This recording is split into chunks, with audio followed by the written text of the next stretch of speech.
Hello, hello, everybody out there. It is Call. You are watching Talking Ball, and thank you for being here. Truly appreciate it. Got a treat for you guys today. He's becoming a regular fixture here, a part of the furniture, as you will. You guys might know him as El Tel Cockerel. I know him as Jose. Let's just bring him on in. Jose, how's it going, Hello. buddy? Hi, Colin. Yeah, not bad, not bad. Not bad. That's a nice shirt you're wearing today. Oh, well, thank you. Nice and orange. It grabs the eye. It looks Yeah, like a super. definitely. It looks like a super dry top. I wish it's actually not. It's actually not. But It does look it's like one nice. though. It's actually from a cartoon show called Dragon Ball Z. It's very I know. nerdy. I know Dragon. No, Dragon Ball Z. My children grew up on Dragon Ball Z. Ah, good deal. Good deal. Sounds like you got some good kids. Believe it or not, we've already got people in the comments. Wayne Bonner is here, and Wayne, good to see you, my man. Hope we're looking forward to the game on Saturday. We are. I am. I don't know, Jose. Are you looking forward to the game on Saturday? Oh, I think Jose might have froze. Jose looks a little frozen. We'll remove him and we'll bring him back whenever he is not so frozen anymore. Oh, and he's back. Maybe Jose's back. I don't know how I lost you there for a second, buddy. Are you still? He's still froze a little bit. We'll bring him right back in, everybody. No worries. It is called, like I said, you're watching Talking Ball. We've got Wayne Bonner in the house. This is a beautiful time to bring this up. Again, I always feel like kind of a slag for doing this, but you might notice the hanging shirt, the folded up hanging flag. I've got a new light in front of me, so I look a little better. That is brought to you by our Patreon members. The Patreon link is right there, right below me. And just wanted to say the two Patreon members that we've got at this juncture, Chris Peters and Wayne Bonner. Just want to thank you guys big time. Your contributions have helped to make this channel look prettier and just look more professional. And I truly appreciate that, guys. Anybody else, if you want to donate, if you want to, kind of sponsor the channel, there again is the link. I'll bring it back up again later. Don't want to beat this into the ground, but yeah, guys, also a subscription helps just as much, if not more.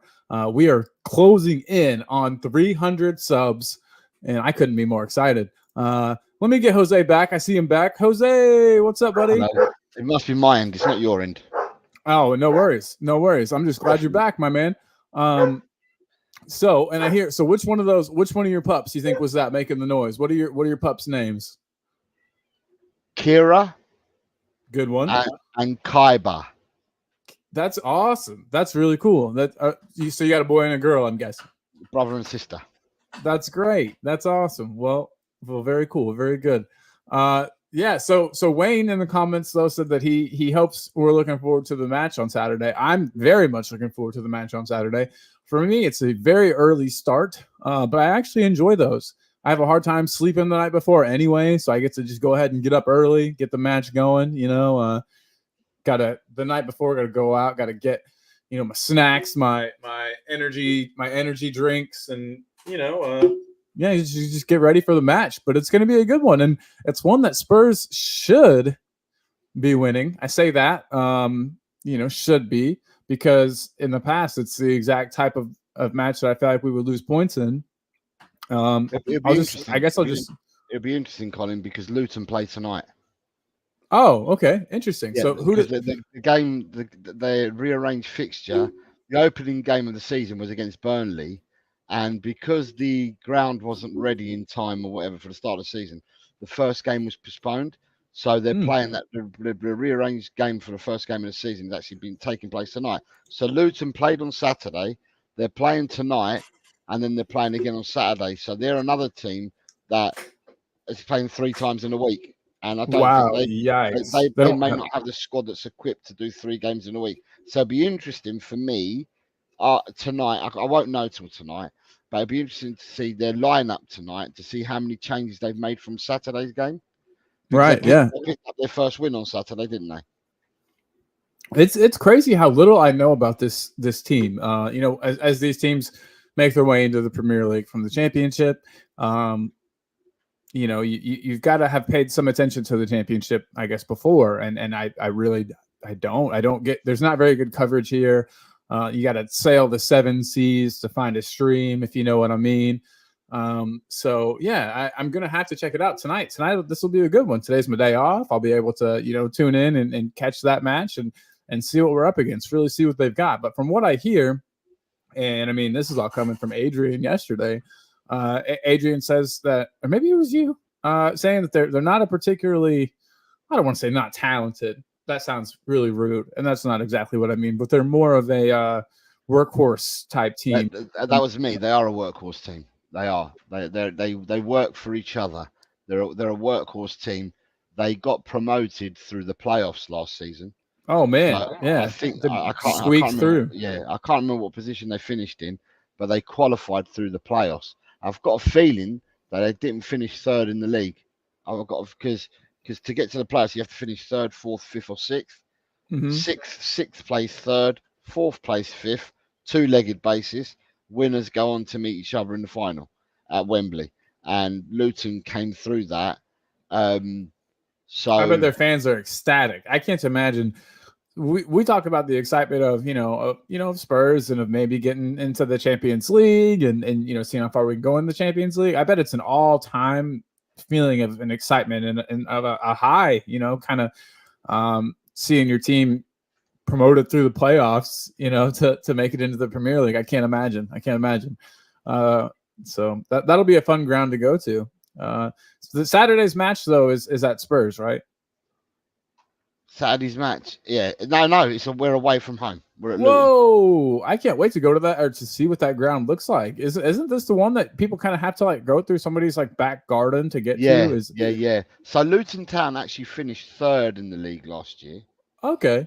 So they finished third in the league. Let me have a look if I can do this again so people can see. It's that one there, isn't it? So there we go. Oh, nice. Perfect. Yeah. So they finished third in the league last year. So they were behind Burnley and Sheffield United, who went up automatically.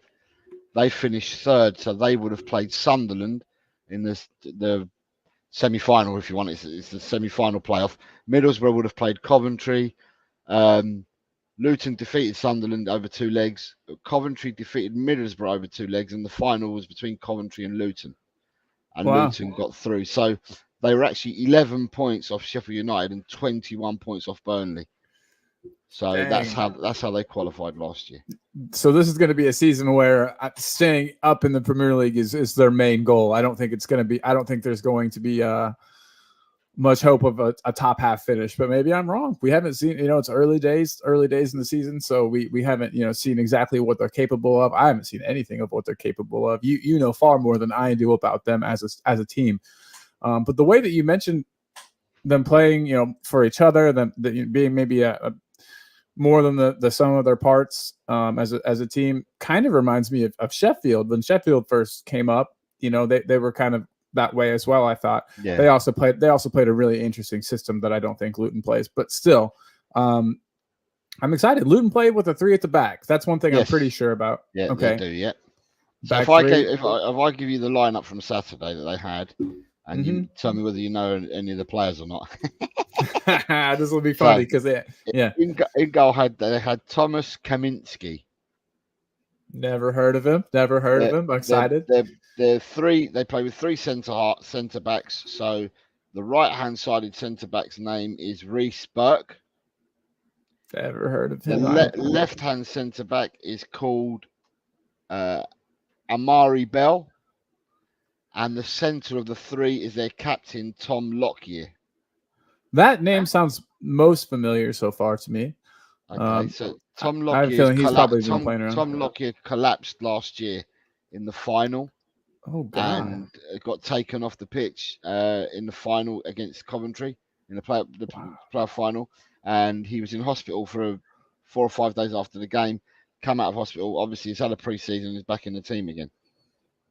It's phenomenal that he's able to continue playing. That's awfully scary, and I feel for his family and the Luton fans for having to go through that. I know, just with with Eriksson, his tragedy, that happened. It's a very scary, very it's it's an awful feeling seeing it, and especially I can't imagine being there. Yeah, so very happy for him that he is all better, and Yes. and that he can is playing and playing well. Hopefully, I mean he's captain, he's starting, so I assume that Yeah. he's back to his old ways, Yeah. and it hasn't taken a toll on his game in any way. So that's good. So okay, so we've gotten through the defense. And then in midfield, so they play four. So they play a 3-4-3 system. But to me, it's not. They're really playing a 5-3-2. Yeah. So they play with. His name is Isaac Kabore. Is for all intents and purposes the right wing back. The left wing back is Alfie Doughty, and their two central midfielders are Pelly Ruddock Mpanzu What a name. and Marvelous Nakamba. Wow. I got excited about the last one. That's an even better name. No, Marvelous Nakamba they signed from Aston Villa. He was a player that Aston Villa okay. bought. He's African, from one of the smaller African nations, and they bought him Villa. Didn't really make it at Villa, and now Luton Luton had him on loan last season in the Championship, and have now turned his loan deal into a full-time deal. That's great. Good for him. Hopefully, I mean, it must mean that he's impressed, and I'm excited to see what he's got to offer at the weekend. It's exciting. And then their front three are on the right, Jacob Brown.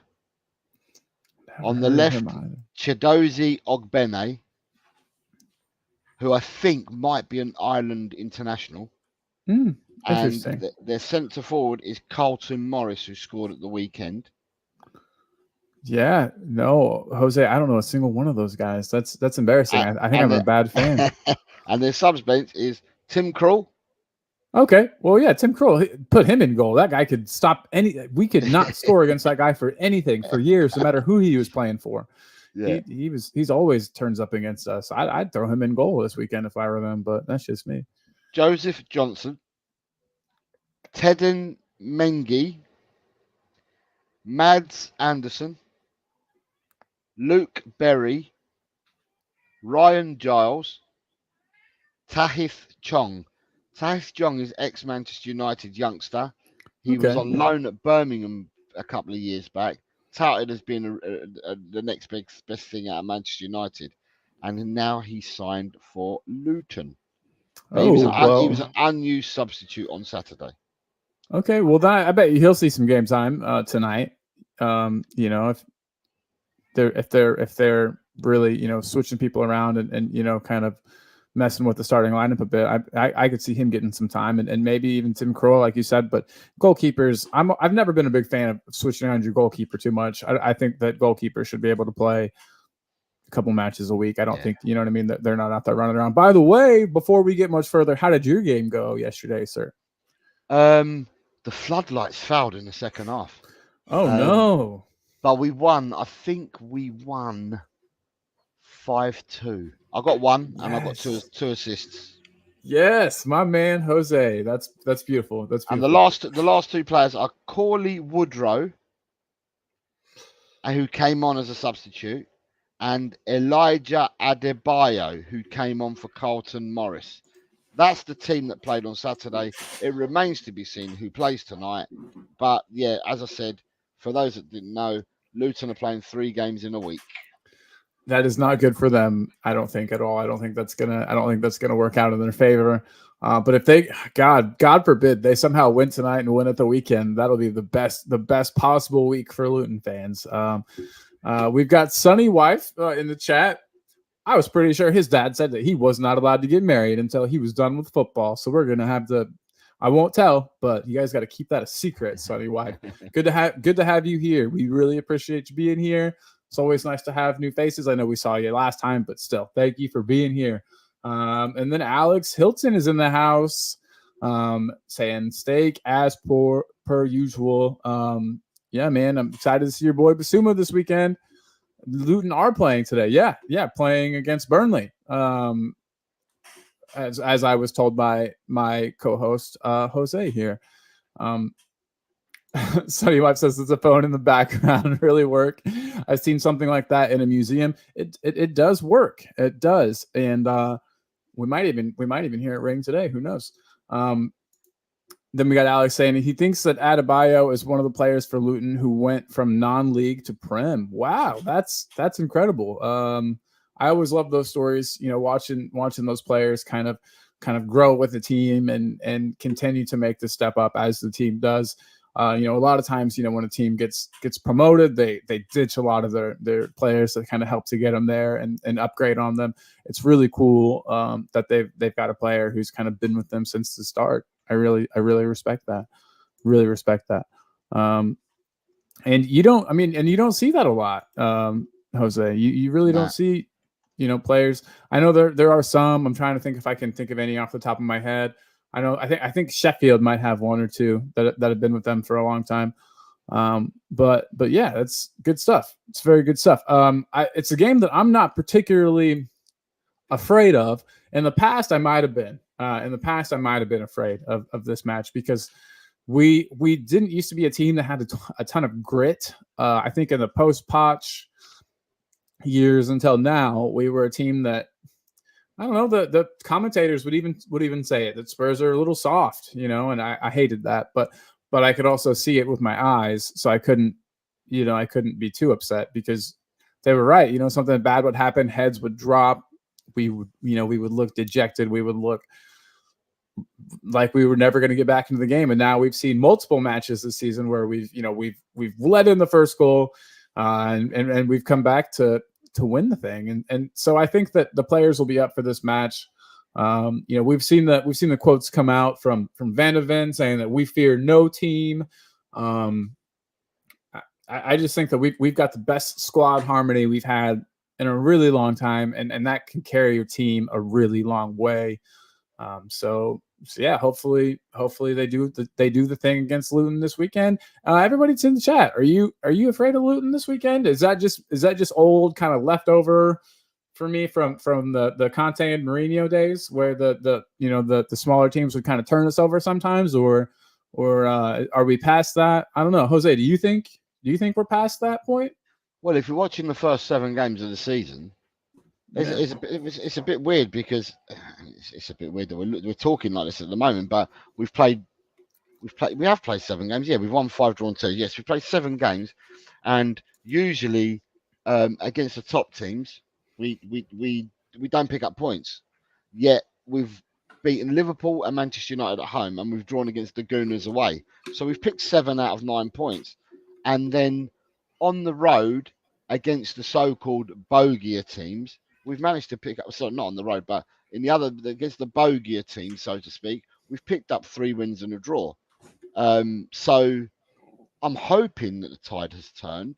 It seems that way at this early juncture of the season, but it's again, like we keep saying, Colin, and we've said it for a while, it's different football. The last 4 years, we've been hiding behind our sofas, hands in front of our eyes, swearing profusely, sweating, jittering, to now being open-armed, open body language. We're looking forward to matches. We're enjoying matches. So yeah, it's different, isn't it? And it's something that we're all enjoying. And I think even the neutrals, although they may not say it too much at the moment, I think even the neutrals are enjoying Tottenham Hotspur at the moment. Yeah, I would agree. We're a fun team to watch, and I know that we're biased. We're biased in saying that, but I think you're right. I think if you ask somebody that's a fan of a non-Big Six club, and I think they would tell you that they enjoy watching Spurs, and I think the other clubs probably do too, if they're being completely honest. As long as we're not playing them, of course. And I think they're going to like us because I think we're going to take points. We're going to continue to take scalps and continue to take points from the other big clubs. So I think that, as long as we're not playing a team, I think their fans will probably be pretty happy with us, especially as the season goes on, should we continue this form.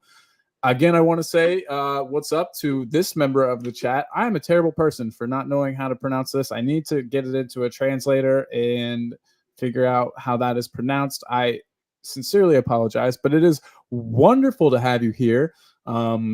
Big up. I'm gonna guess that that Mr. Hyungmin Son is a player that you like a lot. He is a player that I love, and we actually have a little tiny segment about him later that we're gonna talk about him a bit. Looks like Jose might be looking it up right now. My man, Jose. I am going to see if I can work this out because I don't know where this person's from, so I'm having to guess. Well, Jose is the man. We will see. We will see what he gets here. But yeah, guys, we've got In, a little. We Kore- got a in, little. Kore- in Korean, it says it means Hyungdong. Hyungdong. Well, hey, Hyungdong. if we have H if we H have H H U I N D U N G. Hyungdong E. okay, well, Hyungdong-i, if we've got that correct, give us like a thumbs up in the chat, and if we're butchering it, let us know. Maybe let us know how to pronounce it correct, because we would love to get your name right and not butcher it because that's rude. But yeah, so Jose Hyungdong E. Hyungdong-i. Well, wonderful. Hyungdong E.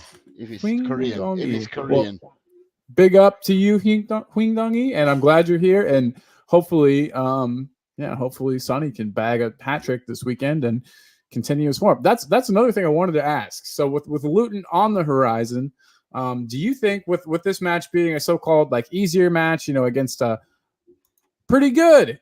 Yes, success. I'll take pretty good. I'll take pretty good all day. I'll take it. Stake says that he hopes that Brennan Johnson will be back soon. I too hope that, and I haven't really heard anything about his injury. I think we probably won't until the pre-match press conference for Luton.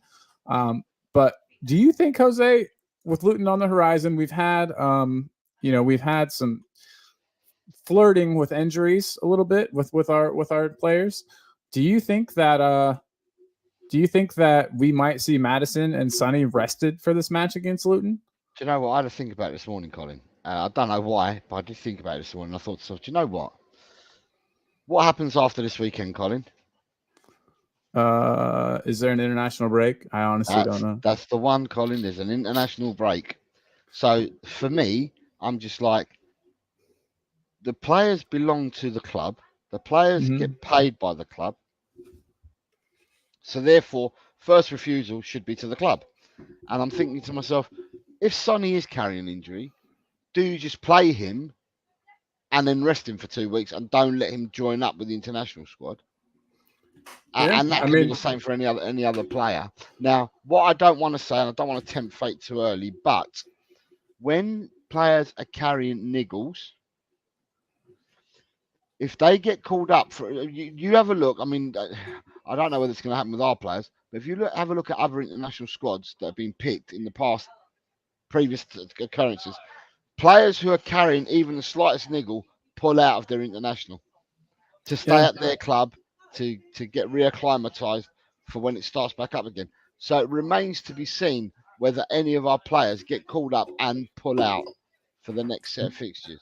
It seems like I do see that with other teams a lot, but it seems like with Spurs, our players almost prioritize the national teams over Spurs. We've got players like Romero that were breaking COVID protocol to to get to matches for Argentina. I understand that was World Cup I think year, and he was trying to make sure he was fit for that. Do I have my timeline totally off there? But anyway, you're right. So hopefully maybe that was the reasoning really behind why they were all so eager to play then. Sonny, we know, is captain of his national team. He's very important to the team. I don't know. Sonny loves Spurs. With Maddison. Sorry, with Maddison, you're quite right. But I don't know who. It all depends on who you're playing against. For me, the Koreans seem to qualify for everything they go for. Mm-hmm. So I'm not sure how deep it would be for Sonny to miss a game for them. Right. But I'm just wondering for Sonny himself. You know what I mean? Yeah. Like I just don't know if he feels like he owes so much to all fans, Spurs, Korean fans, everybody. So I wonder, you know what I mean, if he'll feel like he's obligated in a way. But you're right about Maddison. Maddison doesn't even always get picked. But for Maddison's a bit harder, and that's because Maddison's only just broken into the squad and then broken into the first team. Right. So therefore, for Maddison, What's up, Mr. K? I don't know whether I don't know because the squad here in England gets announced on Thursday at 2 p.m. That's when Southgate's making his announcement. But I don't know whether England have got a friendly I know they're definitely playing Italy in the national, the qualifiers or whatever it is. They're definitely playing Italy at home. Um, so that's one of the games. But I don't know if England have got a friendly and Italy, or whether England have got two games, but Italy's definitely one of them. And it all depends because it's really hard for Madison. Because if Madison's got a slight niggle, then Madison may have to make that decision, and the decision may be swayed in the favour. I've only just got in the squad. I've only just got into the 11. I want to stay there. I want my face to be still recognised. So it's a bit difficult. But like I said, other teams, I see players carrying slight niggles drop out of the internationals. Yeah, So all the it remains time, to be all the seen what time. happens to us. With Madison too, it is tough because like it's exactly like you said. You know, there are players in the England squad that could definitely step in and play where Madison plays. I mean, you've got Jack Grealish, you've got, you know what I mean, you've got a ton of technical players in that England team that I feel like could step up and could play. But you're right. I mean, if he's asked and he's just broken in, which I think is kind of criminal, I feel like he should have been playing for England for years. So yeah, I bet if they ask him, I bet he goes. Hopefully Southgate isn't a complete prick and doesn't play him for 90 minutes unnecessarily, or you know what I mean, or anything like that. If he does play, hopefully it's. If they play Italy and he's in the squad and he's in the starting lineup, he'll play the whole game. You think so? If against Italy, if he's in the starting 11, he plays the whole game. Italy's a big game for England. It's a big game. Yeah, absolutely. I think that England should be winning it, but again, that's maybe some bias on my side. So next Friday week, England play Australia in a friendly. That could definitely be. There could definitely be some rotation there. Yeah, and then the following, is it the Monday?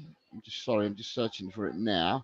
No, you're good. You're good, boss. So thank Friday. You for this. This is you're helping us out. You're making us look smart here. So thank you. I appreciate and you. The following Tuesday. Okay, so on the Friday week, they play Australia in a friendly, and then Tuesday, 2 weeks today, they play Italy. England host Italy. So they're the two games for the international. So basically, Southgate can play certain players against Australia, but then he'll pick his strongest 11 against Italy. But it remains to be seen if Madison's carrying a slight niggle, will Madison pull out the squad completely and stay and recuperate for the 2 weeks at Tottenham? The other thing to look at is when a team is doing really well, players tend to want to stay with the team. That too. Yeah, good point. If you're doing badly, they want to get away from the club because it stinks. They want to get away. So I think under Conte, when there was international breaks, all the Tottenham players were leaving. They were going to play for their nations. Exactly. They all wanted to get away because the football it was toxic. Nobody wanted to be there. I 100% agree. And the atmosphere, everything. Yeah, 100%. So hopefully you're right. Hopefully we get, players that are dedicated now to Spurs and they see the project. They can see that we're going places. Players' careers, I mean, we're stagnating before. Players that deserve to be playing. Alexander Hilton will tell you. Basuma should have been playing all last season. Our players that left, I feel like left mainly because, because they like you said, wanted to get away, wanted to play football, wanted to show they still could. So many of our players weren't getting any game time, and the national team was the only way that they really could. Sunny Wife says that they honestly wish they wouldn't. She honestly wishes they wouldn't play in the international games or the national games. It would be impossible, though. Yeah, probably so. I just wish Sunny would skip one or two, ever. But he's the type of guy. I mean, he'll play. We saw it. He played with a broken arm. That was the year of the Spurs documentary, I think, that he played with a broken arm, and he had even asked not to have it scanned. Do you remember that? They said, "Hey, you need a scan," and he was like, "No." And they're like, "Yeah, you do." You know what I mean? He was willing to just, I guess, have a broken arm forever, just let it kind of heal on its own. The way that he would literally die on the pitch, I feel like, for either his national team or Spurs. We're lucky to have a player that loves Spurs as much as he does. And you know what? I think that is an awesome segue into. So hold on. So can I just go on Sunny again? Sunny.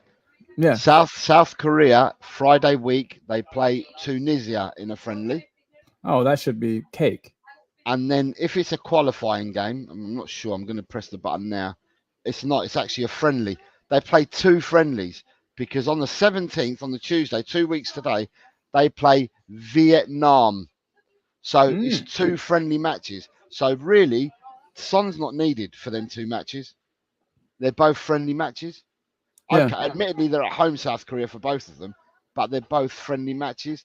I would like to think that if Son is carrying a niggle, that either South Korea can do the decent thing and don't call him up, or Hmm. Sonny turns around and says, unless he wants to see his family, which is a nice time to go True. away to see your Yeah. family, And unless maybe his wife, who seems to be in the chat today, he might want to true, see her as true. well. Yeah, exactly.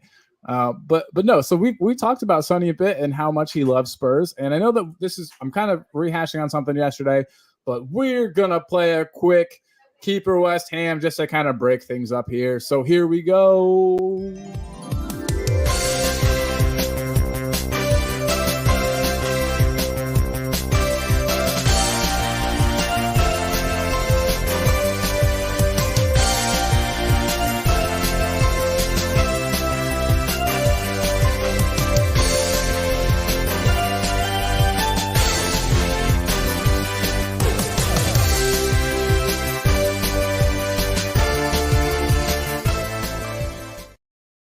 Man, you can tell that intro is old because I have hair. I have hair in it. I made that 2 years ago, I think. That's crazy.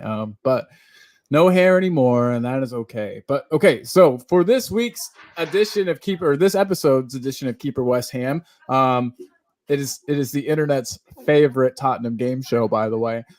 We talked about this yesterday a bit, even Jose and I, but we've got Kane versus Son, and it's not so much who would you keep and who would you send to West Ham in this exact scenario here, but it's who will go down in history as Mr. Tottenham. And I know that there's a lot of time left. I mean, there's history is constantly being made, but I'm excited to see and interested to know in a couple of years' time who will be more synonymous with Tottenham. Will it be Sonny? Will it be Kane? Sonny. The only thing, well, not the only thing, but one of the main things Sonny has going for him is that he hasn't ever pushed for a move. He's been good enough to play at pretty much any club in the world. Yet, even when we're doing poorly, even when we've got managers that aren't playing to his strengths, he still wants, you know what I mean? He still wants to be here. He still wants to fight for the team. He's always got good things to say. I've never heard him say a negative thing about the squad, about the coach, about anybody. Sonny, I think, has a chance to maybe become Mr. Tottenham in the future, and just kind of interested to see how you view that, Jose. Just kind of interested to see what you think. Mr. K says Kane, of course, and Hilton says depends maybe if we win the league with Sonny at the moment. But has to be Kane with his goal scoring record, and that's we kind of talked about this a bit before we started, Jose. We'll let him in on a secret, but that's what you were saying. You were saying, Sorry, can I just go back one, Mr. K? You're quite right. Son is the captain for his national team, yeah, and all I've said, or I was trying to refer to, is word has it that we've been carrying a couple of niggling injuries within the squad for the last few weeks, and he's taken Son off quite early. Well, for the last 15, 20 minutes of games, he's taken Son off near enough every game. And Madison has got a niggle as well. And all I was saying is that unlike other clubs, when they get called up for their internationals, a lot of other players from other clubs seem to drop out of the internationals and stay with their clubs to recuperate or readdress the niggles that they may have. And on bearing in mind, on reflection of the games that Korea have got, bearing in mind they're 2 friendlies, I was just saying that hopefully South Korea see it as 2 friendlies against 2 very small teams, and maybe they don't need. If Son is carrying a niggling injury, they might excuse Son from going this time round because they're both friendlies. Um, Son, we know, loves to play for his country. Son, we know, is adored by his national fans. But it was just something that I was saying. At the end of the day, um, the all the players get paid by their clubs. That's who own them, is the clubs and not the national sides. And it'll be interesting because obviously I don't know if you got the tail end of it, Mr. K, but we were talking about Madison just making it into the England squad now and actually starting in the starting 11. And if Madison's carrying a niggly injury, it'd be difficult for Madison to drop out because he's just got into the squad and just got into the first 11. But then bearing that in mind, England play Australia in a friendly first next Friday, and then play Italy 4 days later, 2 weeks today in a Nations League. That's the only reason I was saying it. But yeah, going back to what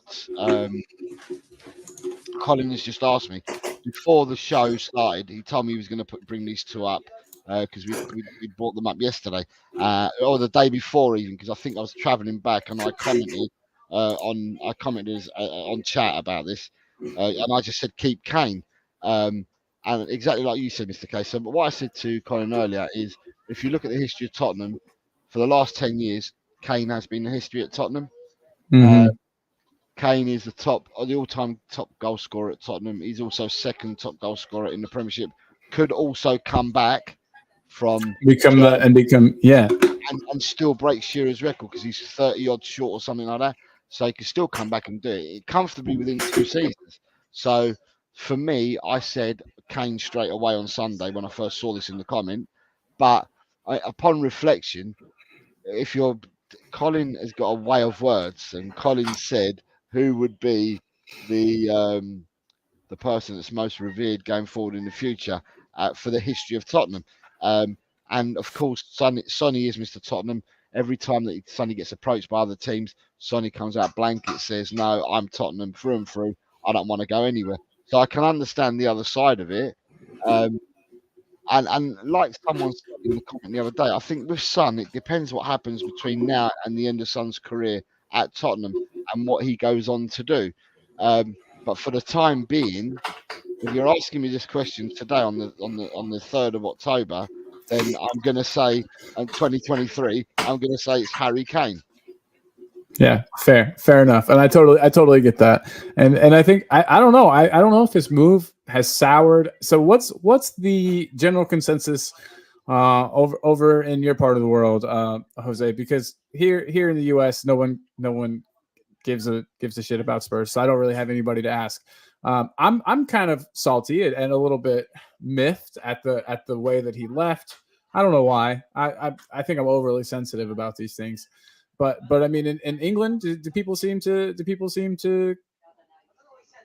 care? Do people seem to, you know what I mean? Do people seem to they're equally, they feel equally as hurt by me as hurt as me? You think, or I mean, I'm gonna speak for the people that I know, and the people that I know have the majority of the people I know. I'd say 9 out of 10 people that I know that are Tottenham mm-hmm. supporters um, knew that he was going to go. Yeah, Probably stayed. Probably could have left a few years ago. Stayed on. Got to the stage we're at now, and it was quite clear. I think had you had Postecoglou here 4 years ago, you might have seen a different Kane. In the sense of to play in the football and all that. But then Kane having to play the Mourinho style of football, Nuno and the Conte style of football, and seeing what was going on around him, made his mind up for him that he was going to leave and go to pastures new. And I think the 9 out of 10 of the supporters that I know, we thank him for his service, and I'm one of them as well. We thank him for yeah. his service. We thank him for what he's done for our club. He has been Tottenham through and through, all the way through at the club, and we can understand why he's moved on. And contrary to many other people saying, but he can't go to another Premiership club, blah blah. I'd say why not? At the end of the day, you want to keep the best players in this league. You know, we didn't believe that we would be one. If we sold him to another Premiership team, we didn't think that we'd be involved in a, in a title race, if you want, or in a top four race like we are at the moment. Only seven Yeah. games in. So therefore, had we sold him to Manchester United, would Manchester United be any better than where they are at the moment in the league? Because they're quite further down. Probably though, you know what I Well, mean. Kane is he's such a good player. I feel like he improves any squad. And what United are really missing is a goal scorer, is a a proper center forward. So but the players around at Tottenham, because sorry, Colin, I don't agree because although Kane is absolutely brilliant and world class, Hoyland's not a bad striker. The guy they bought, he's young, but he's not that bad. But it's the players feeding him the ammunition. They're not feeding him anything. So Yeah, I don't blame what's up with Bruno? Fernandez. rat What's it? face Yeah, Hernandez. exactly. What's up with him though? He's a moody He's git, good.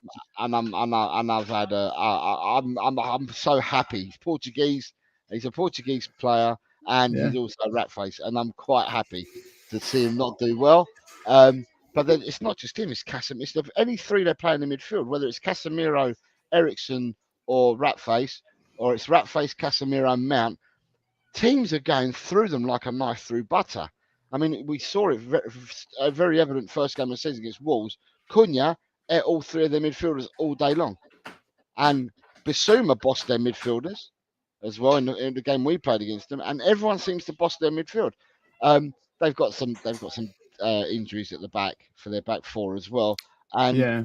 their wide players, whether it be Sancho, Anthony, Garnacho. Who both we thought that Anthony and Sancho were gonna be, we're gonna light the league apart, light the league on fire, and look at them, not doing what we thought they were going to do. No, So Garnacho, Palestri, Rashford, all these players not doing it from the wide positions for them. So it's not just the midfield, it's the wide positions.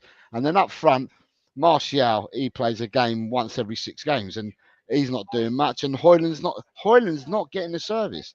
And they've got a really good number 6 in Amrabat who hasn't played number 6 yet. They're playing him left back. yeah, what a Long, bizarre time long, they're having. long may it continue. I honestly think that why can't I think of their manager's name right now? Eric Ten Hag. The bald chap. I honestly don't think he's going to make it this season. I don't know if it's a race between him and Pochettino for who's going to go first. Potts got his first win yesterday, though, Cole. Yeah, no, that is true. That is true. But his first win this season, that's pretty bad. Real quick, I wanted to say hello to Dirty Sanchez in the chat. Big up, hello to you. If you haven't subscribed yet, if you could please do it. We're on the road to 300. But maybe you have. If you already have, God bless you. Adrian Stroke is in the chat too. Big up, Adrian. Yo, Adrian. And then we've got Mr. K saying that Kane had enough of top 4 runs. Yeah, I'm gonna have a hard time not laughing hard if Bayern don't win the league this year. I'm gonna laugh. I'm just gonna do it. I'm just gonna say it. I'll laugh. But hopefully they do, and hopefully he gets what he wants. I want him to be a happy man. I just think it would be very funny if we got a trophy the year he leaves and Bayern don't win the league for once. And I mean I know that Bayern or not Bayern, but BVB. Why can't I think of what they're called? Borussia Dortmund. Yes, Borussia Dortmund. I can't believe that. I know Borussia Dortmund have beaten them before, but it's been a while. Bayern have kind of gotten that. Leverkusen leading the league though. Yeah, which is crazy. They've always had a good team too. This is probably the most open that I've seen the German league in a while.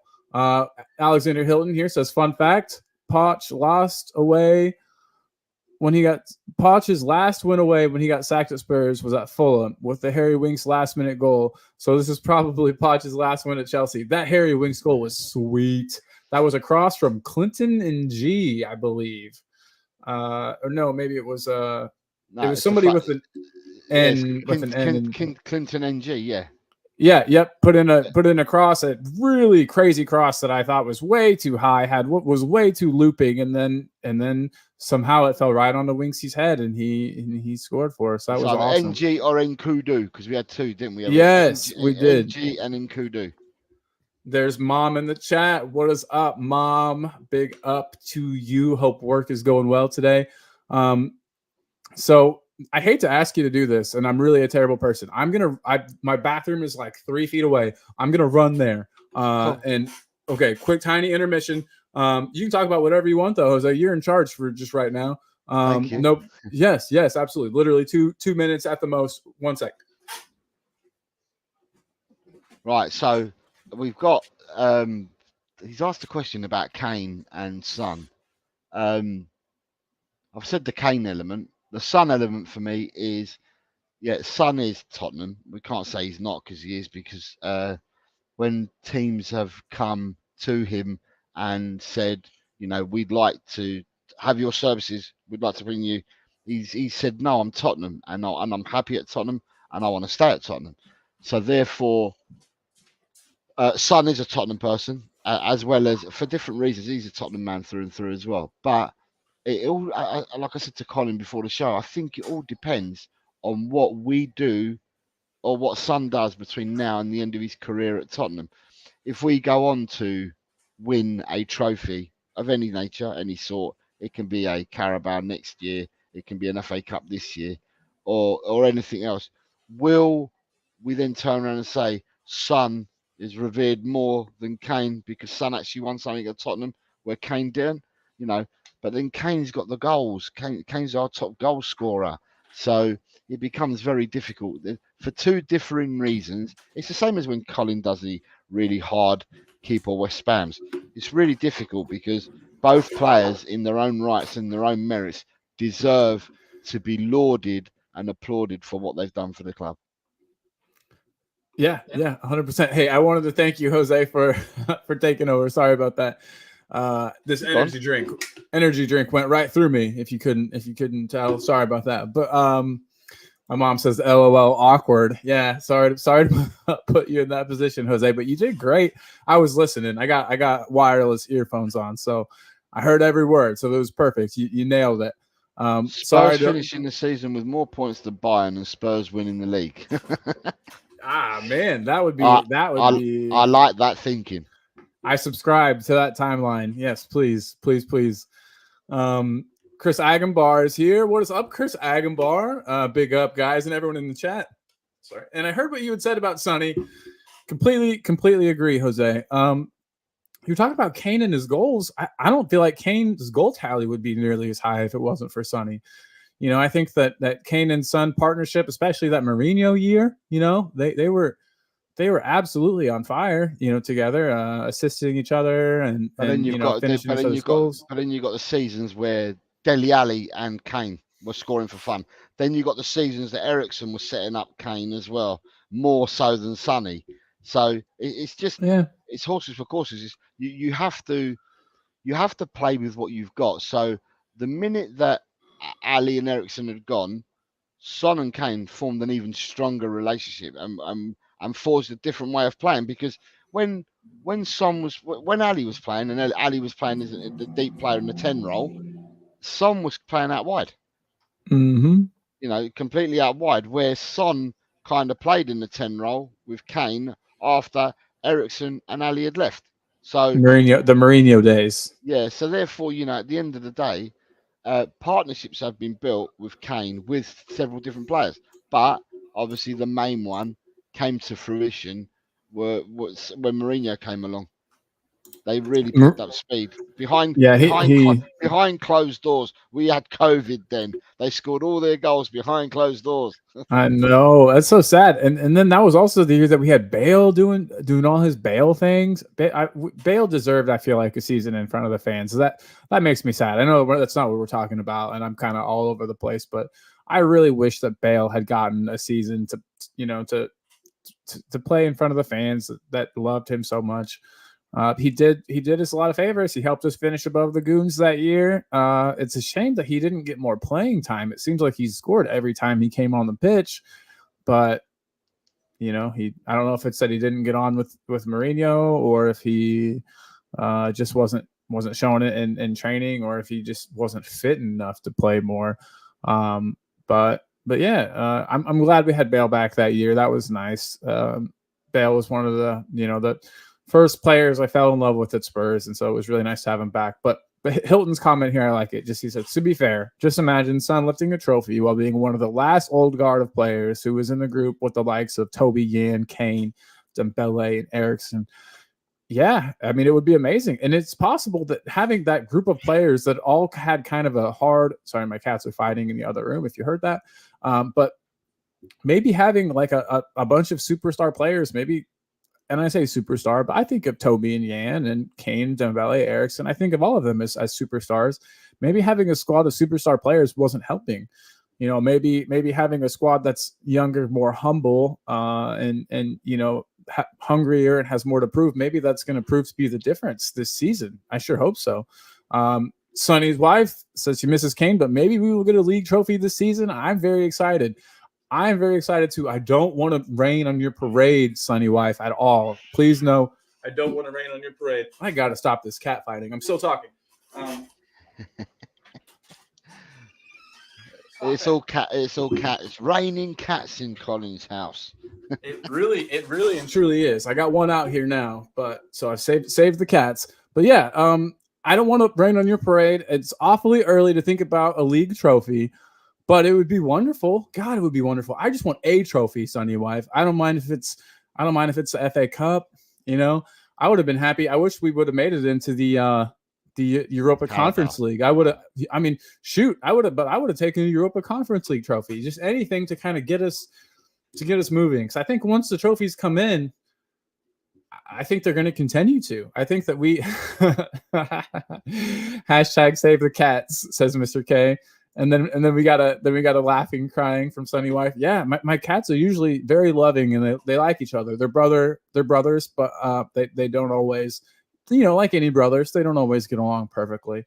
Can I go back to something you just said, Colin? You talked about the COVID days when we were playing in empty stadiums, and that was when Bale came back, and you said he was one of your favourite players, and Bale came back. So I'm going to ask you this question: Bale coming back, was it a successful season or not successful season for Bale and for the club? I mean, for Bale himself, I would say it was successful. I think that Bale, and you got to think of what Bale's goals were coming into that season. He wanted to play more matches than he was going to get to at Madrid. He was basically, I think, told at Madrid, you're not part of the plans. You're going to be on the bench. So he wanted some playing time, but maybe like not a ton because, his body's old and he gets injured quite often. So I think that he was happy about that. I think that he was happy to train, and to stay fit for Wales. I know that the Euros, right? It was the Euros that season. Or was it the World Cup? I'm really losing my mind here. But anyways, I mean, I think Bale would consider it a successful season because he got what he wanted and he scored some goals. He got the hat trick, final day of the season to help us finish above the Goons.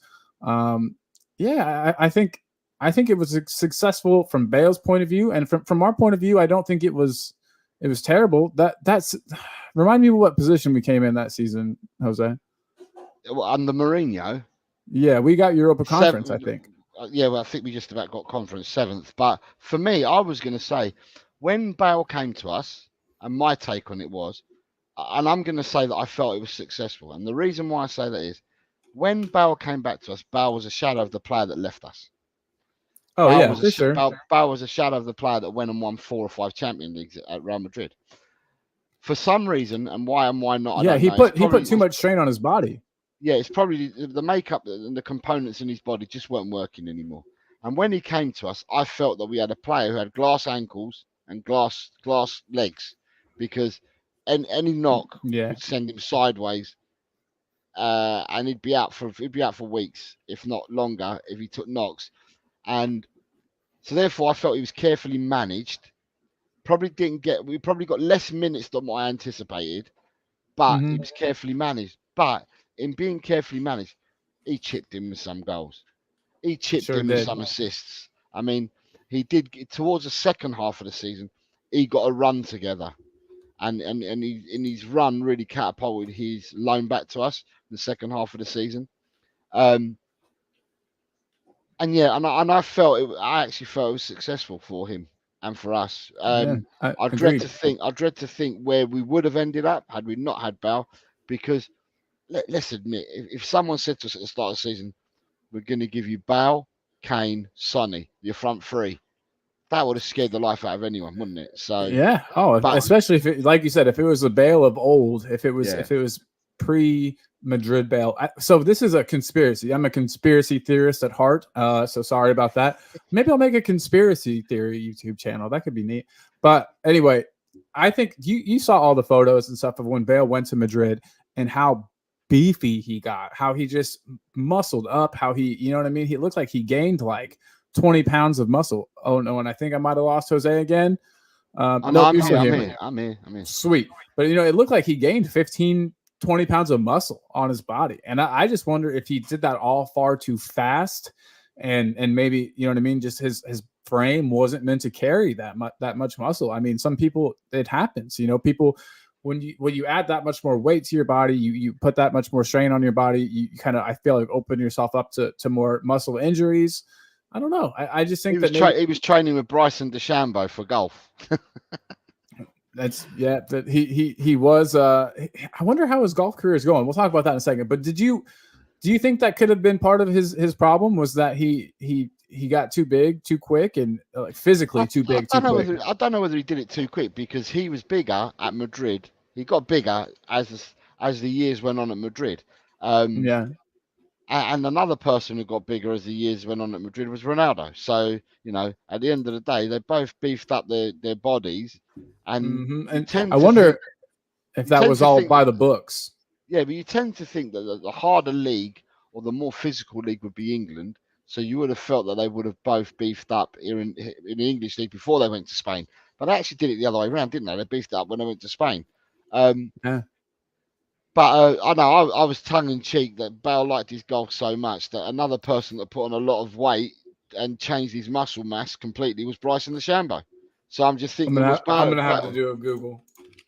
Did Bale and Bryson DeChambeau, did they both train together on the golf course? Maybe they had it. Maybe they had a similar doctor giving them some of those sweet peptides that aren't yet banned by that aren't yet banned. But I don't know. I mean, I like I said, conspiracy theorists. But there were, those club doctors. They'll give you anything to help out, as long as it's not yet against the rules. And so I wonder if there were some, like I said, those peptides. You can do some magical things with those, and so yeah, I just, part of me wonders if there was a little bit of under the table kind of underhanded stuff going on with him and his fitness and beefing up and getting so muscular. But again, I mean, it probably was natural. If you've got But it all the was best over time, doctors and but his dietitians, was over time though. He didn't just all of overnight become like that specimen that he was at the end. yeah, That took 4, 5, 6 years to do. So he's true. probably done it. He's probably done it naturally, to be honest. Yeah, and like I was saying, if you again, got all the best physios and nutritionists and stuff too, it's probably easy to, you know what I mean, but you got, to gain but weight. they get access to the oxygen chambers, and they get access to these ice baths and ice cubes that they go into. So they get the access to the best things, don't they? Uh, Yeah. the best things that sports science can offer. Yeah. And Soren is in the house, by the way. I just want to say hello to Soren. Soren, what is up, my man? Hope you are in the awesome whiskey room, maybe sampling something. It's the end of the day. You deserve it, buddy. So have one for me, because I can't drink anymore, sadly, due to this medication. But anyway, Bale was decent upon his return, but wasn't match fit often enough. 100% agree. 100% agree. And then Mr. K says that his injuries were because he was so fast that one nudge would send him sprawling. And I agree with that as well. Soren says, always. Thank you. Thank you. So I don't know if that's for you having one or for having one for me, but hopefully it's for both. Let us know. Let us know what year you're sampling. What brand. We're curious. We'd like to know.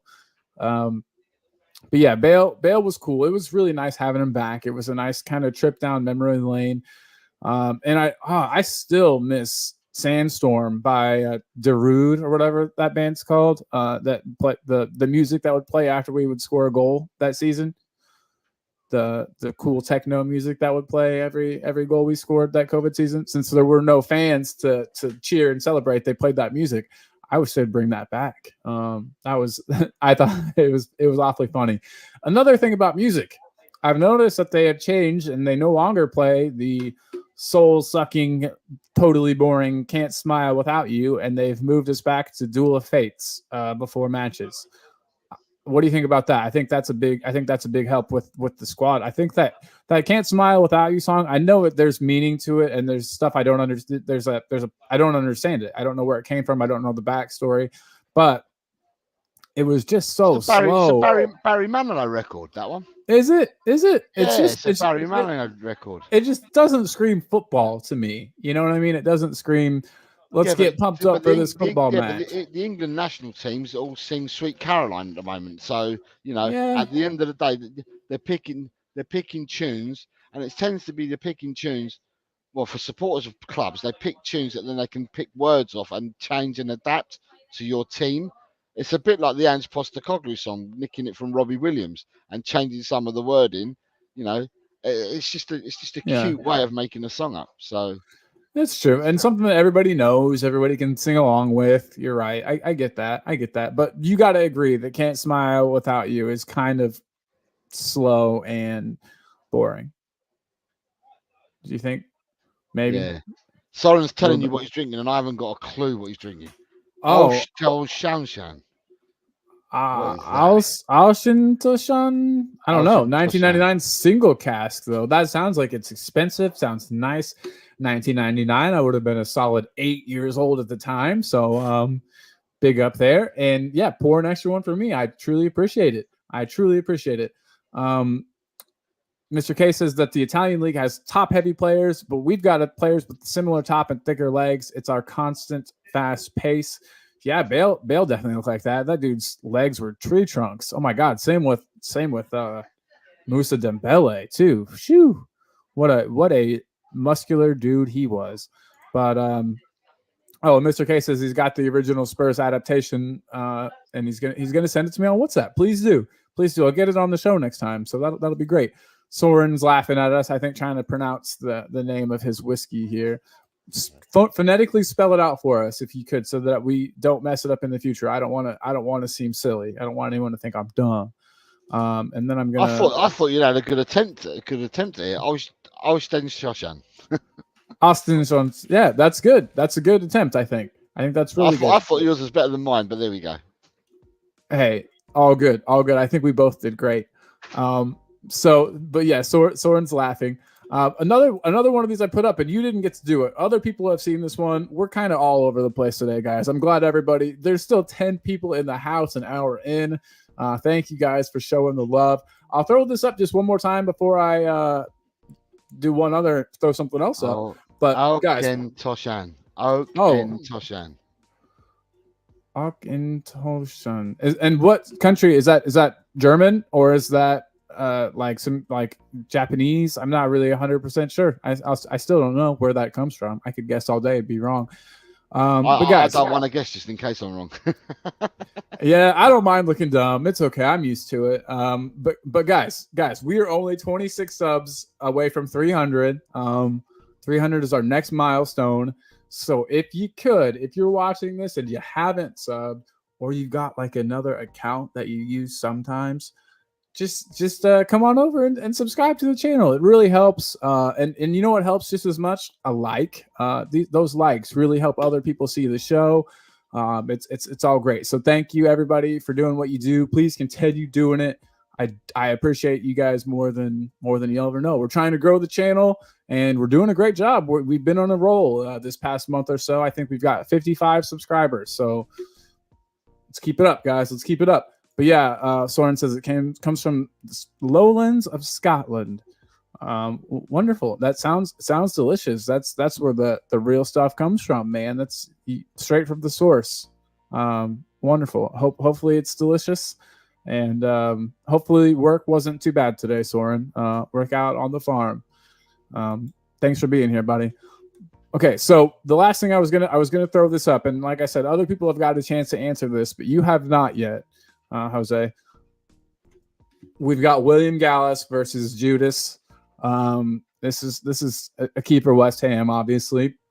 It's a tough one because one player is clearly much better, but he's Judas, and then we've got the reverse Judas here. It's tough. I mean, I know my answer. I'm picking Sol Campbell all day long to keep. And this is assuming that he would want to stay and want to be here. These are all assuming that, but that's my answer. For me, yeah, Sol Campbell did a number on us saying he was going to stay, and then went to Arsenal. But yeah, that was bad. Footballing ability wise, he was tremendous for us. He probably in the era that he played in, probably the second best defender for us, because I still think that um, King King was much better than Yeah. King. King was a level above Campbell. Although Campbell played well, I thought King was still a level above Campbell, and obviously Campbell had come through just after King. Um, and as for William Gallas, he played for Arsenal. He played with Chelsea, notoriously two of our biggest rivals. Yeah, he was a bit of a journeyman. Yeah, I was quite surprised when he signed for us, seeing that he played at them other two clubs. But I will say that Gallus was on the he was on the wine, he was on the downgrade when Yeah. he came to us. But he did always give 100% for us. He did. You know, he Yeah, did play. very true. He didn't come just to get his paycheck, so to speak. And you know, he's come with I don't know, a sour taste in his mouth because he's come from our rivals. I actually thought that he did all right when he came to play for us. Yeah. Case says Gallus came to us at the right time. I mean, he was needed. It was good to get him in. Soren said got to be Gallus for obvious reasons. And Mr. Wayne Bonner himself, patron extraordinaire, says keep Gallus. I mean, I see where you guys are all coming from, but as a standpoint of like who was the better player, who would be better for Spurs right now, I feel like it's got to be Sol Campbell. And I know that saying that I probably just got 5 unsubs just for saying that, but this is another controversial thing. I'll just say it. I think Sol Campbell might get into all-time Tottenham best team, or at least of my lifetime. You know, I don't know. Did you was around when King was around, weren't you? Mm-hmm. Oh yeah, Ledley King. I think he had Ledley King would be an awesome. But then you've got Toby, you've got Jan, you now got Mickey van der Ven. Although the sample size is quite small, you got Mickey van der Ven. So how was Judas for speed? Like as a pace, was he mostly relying on his positioning, or is he a pacey player as well? I really know nothing about. For the Tottenham fans, we used to all sing, "You'll never beat Sol Campbell." So when people went to 1-on-1 with Sol Campbell would win all the time. Sol Campbell had pace, he had power. You know, when he played for Tottenham, he was on. When he played with Tottenham, he was hard. He was hard to. He played really well. When he played with Tottenham, he played really well. The only thing that ruined it for a lot of people was him saying that he was staying and then he went and left. Well, yeah, that is by far the scummiest thing you could do. And not only did he leave, he left for the Arsenal. I mean, that's just gross. And I'm sure it was a better payday. I'm sure it was, you know, it's. Mom says shut your mouth. She doesn't like my my answer there. Soren says wash the mouth out. I know. We got Sonny wife in here still. Thank you for still watching. I appreciate you being here. God, this is awesome. But yeah, Mr. K points out that it's a good point. It's often pairings of central defenders. You know, Toby and Yan were a good fit. So it just depends. You're right on how players would gel. Honestly, I think that we've got a chance with Romero and Van de Ven to be Toby and Yan levels of good. Toby and Yan were so good because they almost had this telepathic like relationship. So you know that's you know that's. They began playing together at Ajax, didn't they? Before they went separate ways, they played at Ajax, and then from Ajax, Yan came to us. Toby went to Atletico to Southampton, and then from Southampton to us. So you know, at the end of the day, there was a break there, but their initial pairing up was at Ajax, so they played together for years. So and then Belgium, you got to think they played in Belgium. I know they probably weren't always central defenders together in Belgium. You know, Belgium's been blessed with some great defenders, but they both for a while they played as central like center backs. Sorry, words are hard. Center backs for Belgium, and then I know sometimes we had Yan as left back for Belgium. I don't think Toby played much right back. I think he was mostly a center back. But they played but Belgium played a back three, and in the back three you had Yan left-sided defender, Toby's right-sided defender, and they had a player that played in the centre, which was Vincent Kompany. Kompany used to play in the centre. Kompany played in the centre of both of them. Good God! Try to get past that defense. When Kompany stepped down, Jason Denier. Then they've had a few, but it's mainly been Jason Denier that's played the centre of the back three. I mean, I What don't. an awesome last name that is. So I know it's not spelled that way, but denier. He's denying them the goals. I love it. I feel But like then the there's thing is, puns. You can I make mean, puns all look, day with that. looking now, I don't know. Is Jan still playing for Belgium? But Toby's retired. Let me Google it. I've got a feeling that Jan is still playing, but Toby may not be for Belgium. So that means they would have to find, if they're still playing the back three, they would have to find another player. Although in saying that, they've got, Yan still plays. You're right. He's 36, still playing though for the national team. So and Toby's not, is he? Toby is retired. You're I correct. think Toby has retired. Yeah. So, Yeah. but I don't know whether they're playing at back three still, or whether they've gone to a four because they've got Castagna, Yannick Carrasco. They've got these players that can play either wing backs or can play right left backs for them. So yeah. Yeah. But yeah, so for years they played with Belgium together. Now even if it's a back three, they played for Belgium together, but they played for Ajax and then played for Tottenham. So real quick, we want to say bye to mom. Bye, mom. Have a good day at work. And then everyone in the chat showing love. Bye, Julie. Adios, Julie. You guys are good people. Thanks for showing my mama some love. She made this Spurs fan, and I made her into a Spurs fan. So I'm doing the Lord's work. She's doing the Lord's work. We're doing it. Soren, back to Sol Campbell real quick. Soren said if he had just said he was leaving for them so we could sell, it wouldn't have been so bad. But leaving on a free, like, no. And then Wayne says Campbell was fortunate enough to have Mabbutt there. Campbell did play well for us, but he pooped on the club and the fans. 100% he did. And then he wonders why he's so hated now. That's what I can't understand is that this guy will cry in the media and talk about how bad that he's treated and how he can't even go anywhere without people like berating him and being mean. But what does he expect? I mean, I won't harp on this for too long. I know everybody's bored of it. You've talked about it for 10 years plus, but still, it's just I just am amazed that the guy doesn't have the wherewithal to understand why everybody hates him. It's a bizarre one to me.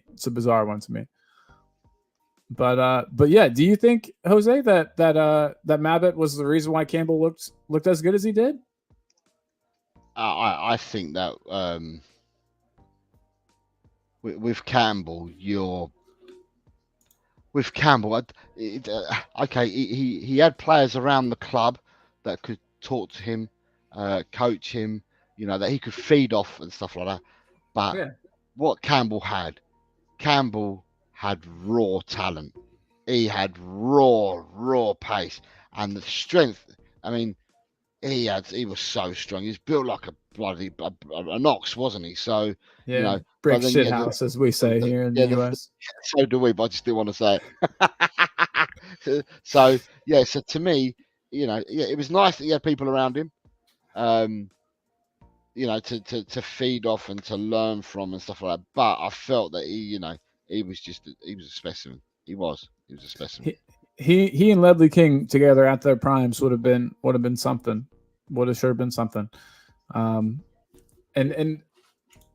real quick, we got another comment here. Mr. K says he's got his own opinion. He won't say it here, of course. It was a classic Spurs paycheck thing, but no one will listen. Hey, we can definitely talk more about that here or anywhere else. No problem. You can say whatever you want here. Soren says he was a quality player, but some things cannot be forgiven, and I agree. Totally agree. I'm not. Do you know how much money Spurs could have gotten? So much money for that man, and at a time when Spurs really needed the money, and Arsenal had the money to pay. That's what. You know what I mean? That the whole thing just stinks, but it's all Campbell wanting, probably a sign-on fee or demanding higher wages since he had no transfer fee. It's definitely a bummer. But Jose pointed out to me, being the awesome man that he is, with one eye on everything. I don't know how many eyes this guy's got because he's got one on everything. But he noticed that we've got 275 subscribers, so we have officially got one during the show today. You guys are legends. You really make me feel loved. Thank you. We are on the way. ever closer to the 300, and then from 300 it'll be 500 will be the goal. We'll be kind of like rival fans, and we'll keep moving the goalposts.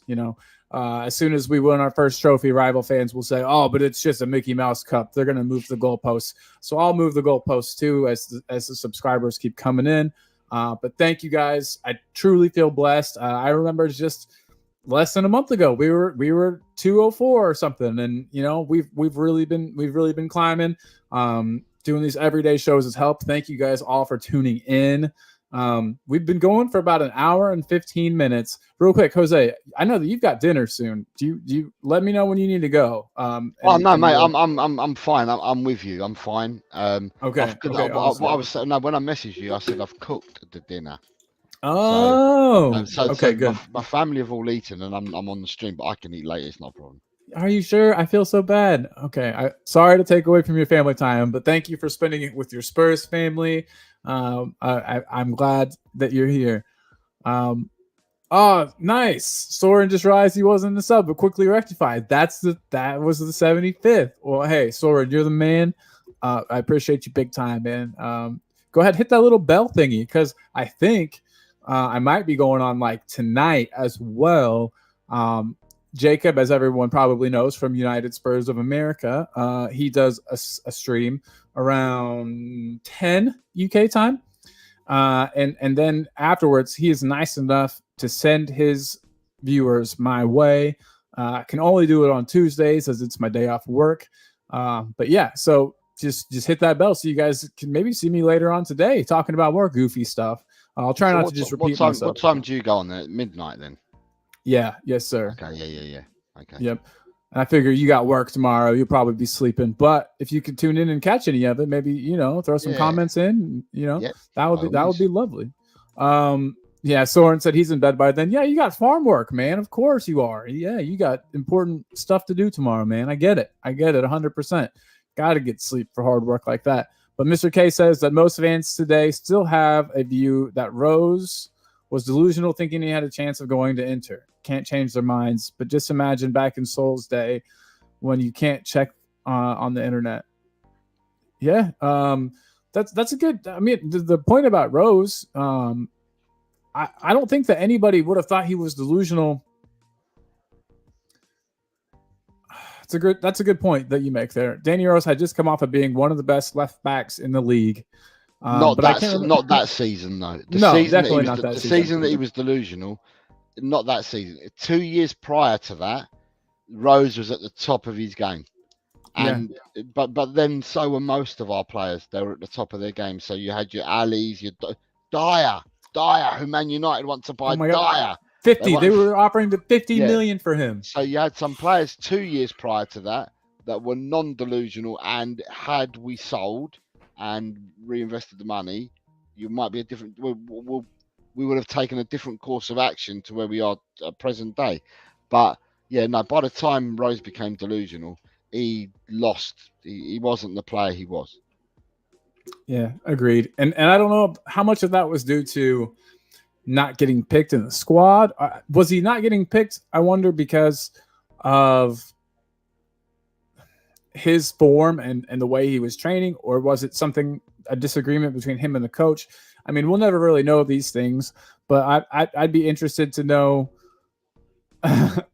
Everyone's still at it. I give up. It was only 12 mil. That it was only 12 million that they wanted to pay for him. Sorry, I'm still trying to, Mr. K. I don't think that Danny Rose was necessarily delusional. I checked about Rose, and it was totally true. Levy argued about 5 million euros and didn't budge. And then instead made him train with the kids. And I mean, if all that's true, and I believe you 100%, Mr. K. I'm not saying that you're wrong in any form or fashion, but I am just saying that it's a shame. Whatever the truth is, it's a shame that his career kind of turned out the way it did. He was on such a high. He went to Watford, right? That's where he ended up after us, if I'm not mistaken. Was Watford, and then by that time he like a lot of our other players and a lot of players in general, a lot of men, women too, of course, but a lot of men and people in general, he had some mental health issues that are very well documented that he came out about. and so I don't know how much of that played a role, but yeah, it definitely couldn't have helped him to have everybody in the world laughing at him because of that question about about Inter on the documentary. I think they probably did him a little dirty with the way that was edited. You know what I mean? You can make people look however you want. Trust me, as a person who used to work in TV and do a lot of video editing, you can really make anything look the way that you would like with proper editing. So maybe it wasn't as delusional as we think. He did a special on Three Wise Men. Yeah, I'll check it out tonight or this evening or this afternoon. I got the day off, Mr. K, so I'll check it out as soon as we're done here. But Rose wasn't Rose. For everything that happened with Rose still came back to the club and had an eye on the youngsters. So I think when he'd left Watford and he was looking for a club, he came back and got involved with some of our youngsters. And he always came back and he always went to the games and stuff like that and tried to be a role model for them youngsters, even though he wasn't part of the club anymore. So for that, you've got to give the boy props in you, really. Oh yeah, at absolutely. The end of the day, because he's not well, I'm going to say he's not a southern boy. He's a northern boy. He was born in the north of England. He's definitely a northerner. Yet he had time. So he found Tottenham must have been his home because after he'd left, he came back to do the work with the kids. So you got to give the boy props for that. Absolutely, and yeah, and good on him for that. And I'm sure that he's probably. I mean, I'd be interested to hear maybe some interviews from some of those youngins at the time. But I'm sure he was. I'm sure it meant a lot to them to have him at their matches, to have him checking on them. I'm sure he helped a lot of people, and maybe even with their careers. Maybe he, since he had battled through mental health things too, I'm sure that's maybe something he could have been talking about with players. He could have maybe helped them kind of through things like that. I help them leave Tottenham because Tottenham didn't want to promote any of the youngsters, did they? So they didn't. At the end of the day, really he could help them. You're quite right. Could have helped them with mental health issues and a whole host of things he could have helped them with. But at the end of the day, I just think you got to give the boy props because he came back to the club. He didn't have to come back. He came back. He had a vested interest in these youngsters, and he came back to make sure that they were all right and went and watched their games. And that he didn't have to do that because he was in the middle of trying to extend his career because he was looking for a club still at the time. So I give the boy props. Same. And Kay says here too, 12 years playing for the club. And we got to remember when everyone was just absolutely shitting on him and just were so angry that he got that contract extension. I think it was when he came back from Sunderland on loan, but he got a big old contract extension with us, and people were nasty about it. I spend a lot of time online and on Reddit and cartilage free captain, different Spurs like forums and stuff where we can talk, and people just thought that he was absolutely shit and you know what I mean? And then all of a sudden he started to play well and everybody turned around, and as fickle fans, we are fickle as soccer fans, I think. But yeah, so I'm surprised that he stayed past that. He really didn't owe the club anything. But yeah, you're right. He came back and invested in the youngins, and I do really, really appreciate him for that. Big time. And you were saying too, you talked about how he was encouraging players to leave. We weren't going to promote them anyway. I know you were tongue in cheek a bit. Yeah. But no, what I'm saying, what I'm saying is he was helping them, but Tottenham weren't keeping the players anyway. Right. Exactly. And then we had yesterday in the chat, we had Adrian, of course, and he was talking a little bit about how they're finally implementing kind of a top-down a top-down approach to the squad and to the play style, and how all the youth teams are now going to be playing the same football as the senior team. And like I think you brought up the other day, it didn't make much sense back then for the youth teams to do that because the players were never getting promoted anyway. Conte especially, he was never going to bring anybody up from the youth squad. It makes total sense, I think, to everybody to have everybody playing the same football. Why not? Why wouldn't you? It doesn't take a genius to figure that out, I don't think. But if these players never had a real chance or a real pathway to the first team in anyway, then what does it really matter if they're playing the same football or not? Talk is cheap. Action speaks louder than words. There are two cliches there. When you look at Pochettino, Pochettino did give youth a chance. You could see it. I don't think Mourinho gave youth a chance. I think Skip got a game with Mourinho because there were injuries, so he brought Skip in. But as soon as players came back and they fit again, Skip was out again. Um, Nuno Espirito Santo definitely didn't do nothing for the youth, and neither did Antonio Conte. But we now have a manager who has a track record of doing things with youth. People can now see it, so it makes sense. Because if your model is going to be this one where you're going to rely on bringing youth players through, or a fair few core players through from the youth sides, and then not have to spend so much money on transfers, and also getting your players or your youth team players up to an acceptable standard where if they don't make it at your club, you are selling them on for a profit to another club. Yeah. A bit like Manchester City do, what Chelsea have been doing for years, and that we're finally getting to do that now. But I don't think we're doing it just for per se for selling players. I think we're doing it to try and get players into our first team without having to go and spend these cottons of money that others do. So, yeah, exactly. The market. I think Levy, as a money guy, I think he sees the market. I think he sees how inflated things are, and he's trying to do everything he can not to pay those inflated prices for players. And if there's players in the youth teams that can be brought through that are good enough, and we've got some players that are good enough. Is Alfie is Divine? Is he on loan this season? He's on loan at Port Vale. Do we have two players on loan at Port Vale? No, he's at Port Vale, and Scarlett is at Ipswich. Okay. Scarlett hasn't started a game for Ipswich yet, and he didn't play at the weekend. He came on at the weekend as a substitute.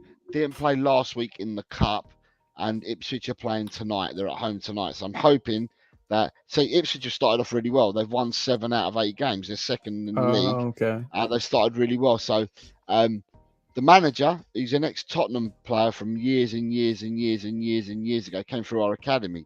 Who's that? Ipswich manager. His name is, and it escapes me. No, it's okay. I got Google right here. McKenna. Ipswich Town manager.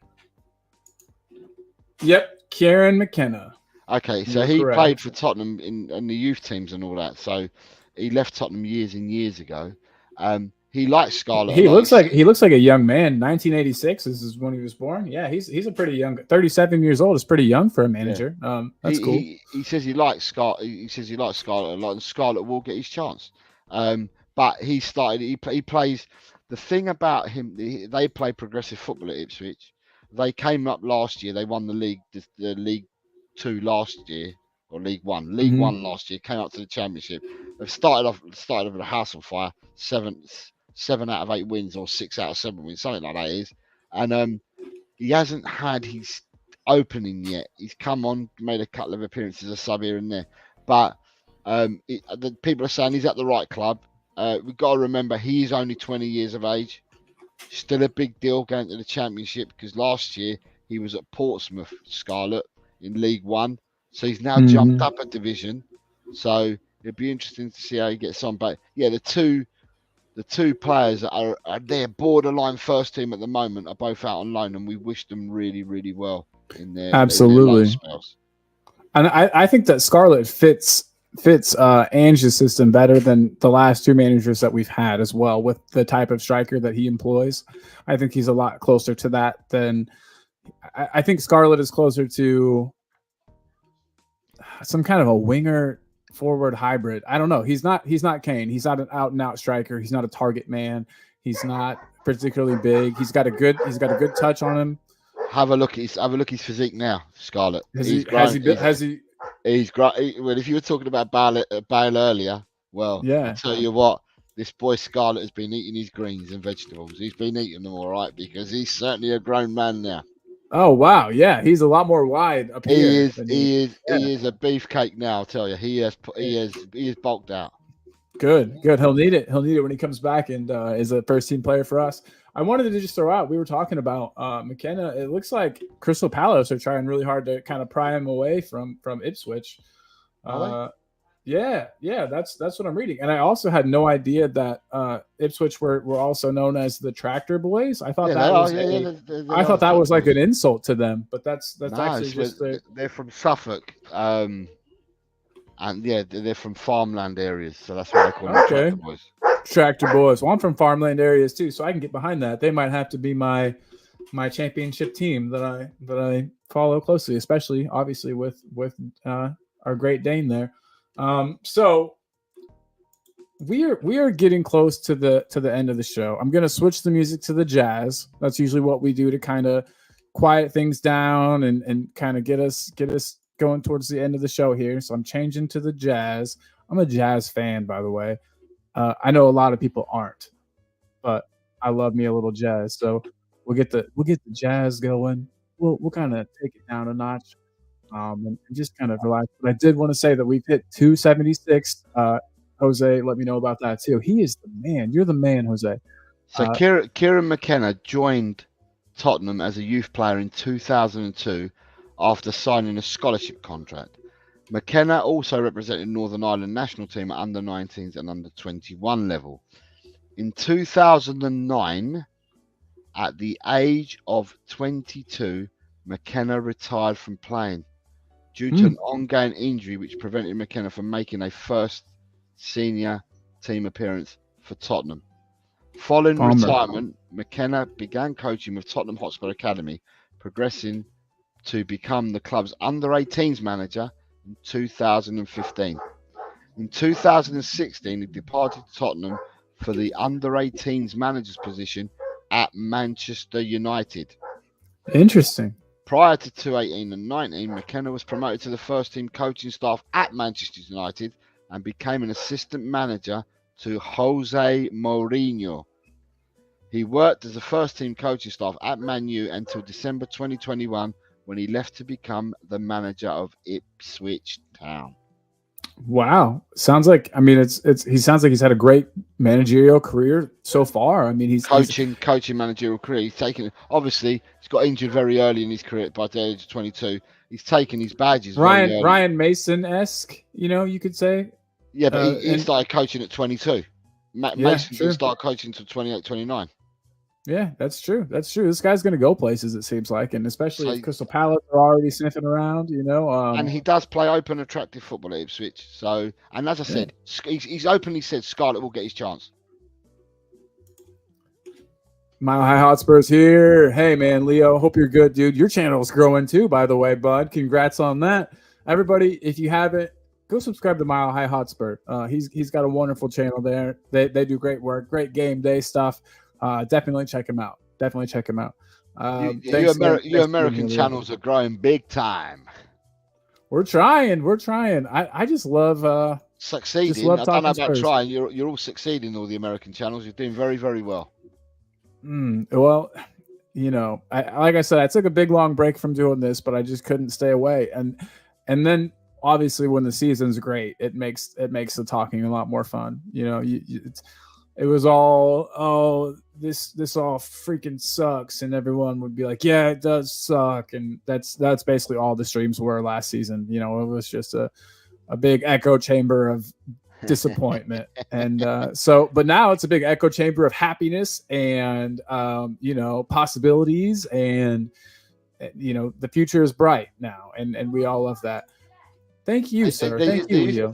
There used to be an advert. I don't know. Did you ever get Orange as a phone company out in America? Never. Okay. Well, there used to be a phone company called Orange here in this country, and their slogan was "The future is bright. The future is orange." What are you wearing today, my man? Perfect. Hey, I did it on purpose. We planned it. We planned this before the show. The future is bright. The future's orange. Exactly. Psychedelic, guys, you've got it all there. You've got it all there. Everything, yeah, absolutely. You're 100% right. This is kind of a wild mismatch of colors here, but I wanted to stand out today. I wanted everyone to see. But guys, we are reaching the end of the show. Real quick, can I get I know you said it's going to change every day. Mine will too. What's your prediction today for the match this weekend? My prediction is still at the moment as it was yesterday. Okay. and that's 3-0 to Tottenhm. My prediction is very much dependent. It can remain 3-0. Tonight, I'm going to have an eye out on their match and what their lineup looks like tonight. And then obviously we need to find out what has happened on the training pitch throughout the week. And when we get to the presser at the end of the week, then I'm sure that my prediction, if it's going to change, it will be Friday. Yeah, absolutely. Absolutely. It Hey, may change tomorrow as well. But by Friday, when we know what's happened with us on the training pitch, then yeah. But for and now, we find out who we're 3-0. resting. Do you think even if we rested, let's say Sonny and Madison, do you think that 3-0 is still a possibility? Yeah, but well, Colin, remember I said yesterday when I watched the highlights of Luton first win against Everton at the weekend, they played. They play with 3 centre backs, like I said earlier. Luton, they play with a back 3, and they're big. They're 3 6-foot plus strapping lads they play with. And when I watched, although Everton do get the ball into the box, they do cross the ball in. When I watched Everton the other day, Calvert-Lewin, and then they brought Beto on in the second half. They both ate them for breakfast, lunch, and dinner in the air. They were winning every ball that was put into the box. They were outstripping their defenders. So you're saying this is Richarlison's day? Well, the ball was being saved by the keeper. It was going over the bar. It was going past the post, but they were winning them. Now, for me, if Son's not fully 100% fit, I'm on the Veliz bandwagon. Put Veliz down the middle. Because if you put Veliz down the middle and you still keep Richarlison out wide, if we do ever cross the ball from the other side, whether it be Porro or Kulusevski, if we do cross the ball in, Veliz and Richarlison are not 2 mean guys in the air. Mean guys in the air. Because I think people saw Veliz the other day for the first time, and he looks an absolute unit. He is a grown man. He is a grown man for sure. He is not for the youth. I don't think that he's much longer destined to play with the U23s. I think that he's, you know what I mean. He's a first team player now. I think he's ready to go with the big boys. It's interesting because last night, did you know that Tottenham's under-21s played Chelsea last night? Yeah, and we won, right? It was 4-2. We came back from 1-0 down, 2-1 down. We won 4-2. And it's interesting, in the lineups yesterday, no Ashley Phillips and no Veliz. And both were on the substitutes bench for the first team game last weekend. They are both not playing last night. So that tends me to believe that they are now involved in the first team squad this week. I would love it. I would love to see it. And maybe we'll rest the defense. I mean, Mr. K says that he can see us losing if we play any kind of second team against Luton. Maybe it'll be karma if that happens. No, Mr. K, karma was us getting the win at Liverpool because the decisions usually go against us. Karma has already been achieved, sir. Mr. K's got another comment underneath straight away, though. Otherwise, it's 4-1 Spurs win. Come on, you Spurs. Yes. Love you, Mr. K. It was nice having you on the show the other day. We're going to have to do that again soon. It was nice to meet Mr. K the other day as well. I watched the show, and it was nice. Yes, the first time I've met Mr. K. Wow. Did you have Chris Peters on as well? Yeah, I did. Yeah, so it's nice to see both of them the other day, and I said hello in the chat. Yeah, they're both wonderful guys. Mr. K is a legend around these parts. He and I have not so frequent anymore, but we used to have these 3-hour phone conversations. We need to get back to those, Mr. K. Sonny's wife says 3-0, Son with 2, Madison with 1. I love it. I would love to see it. Leo's got one up there as well. Leo says he'd love to see a Sonny Hattie. Oh yeah, we all would. We all would. And Sonny's wife would too. I'm sure of it. She's only allowing in 2 this weekend. I almost said an inappropriate joke, but I won't do it. But guys, I just wanted to say again, thank you to everybody who has made it. We're an hour and 40 minutes in. It's about time to call this thing. But you guys, thank you so much for being here. I do want to say, find my comment. Where did it go? So please go and sub to my man Jose's channel. He is awesome. He is like co-host extraordinaire. This guy makes me look 10 times more professional when he's on the show.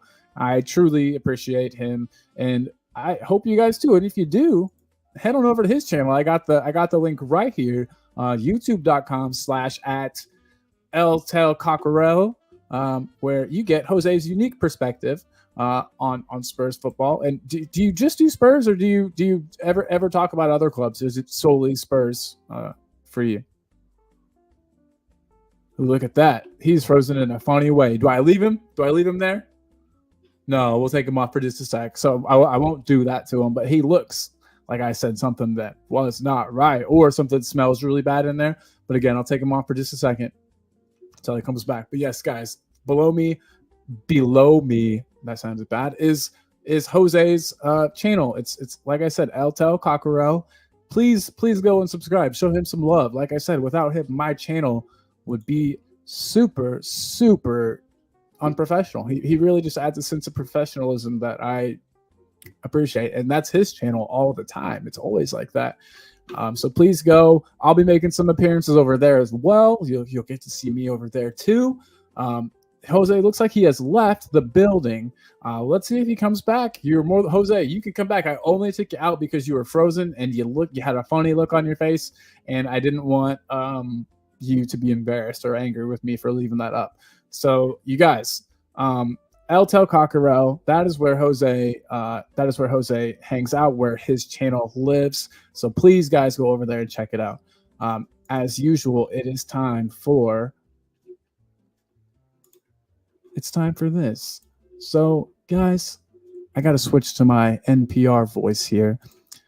I just wanted to say, everybody, thank you so much. Thank you so much for viewing this channel, for watching the shows, for being involved in the comment section. Really, the show wouldn't be anything without you guys. You are everything to this channel.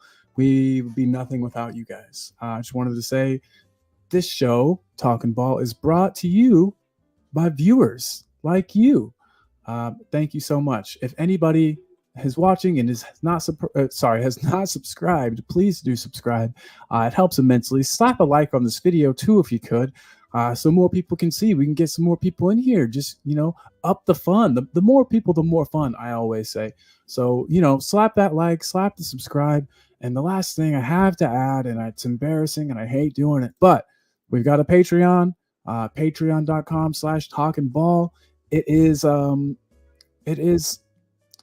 something that, we've already seen. I think the set get a little better. The lighting has gotten better. That is thanks to Patreon, and specifically these two guys right here, Chris Peters and Wayne Bonner. I just want to, again, thank both of you guys for doing what you do, for supporting the channel. And if you can't do it, no big deal. Please, no one feel like you have to. This is just something that, that helps the channel. But a like and a subscribe and some comments in the chat, just as good for me, guys. So just wanted to kind of say that. I'm getting ready to sign off. Sunny's wife says, great show. Thanks. Thank you. That makes me feel so good, so happy. I truly appreciate it. And Mr. K says, thanks for streaming. Great show. Thank you for being here, everybody. See you later today. If you got time, if you're here, it'll be 6.5 hours from now, something like that. So if you're awake or you're around, please do join. If you click that bell icon on my page, it will tell you when I am going live. And also tune into United Spurs of America. He goes on usually at about 4 p.m. Central time, so that would be 10 p.m. UK time. So please check him out. He is one of my best buds. He's got a great channel, ever growing, and we don't want it to stop. Let's keep that growth up. Everybody head over there today, and I'll be on afterwards. So again, thanks everybody. Everybody, I always close with this. Please, I hope you have a great day today. I hope everything goes your way. I hope your day is full of smiles, and I hope you find $1 on the ground or a pound note on the ground, a pound coin on the ground. I hope you find something. Hope something goes well. Do something nice for a stranger today, because it feels good, guys.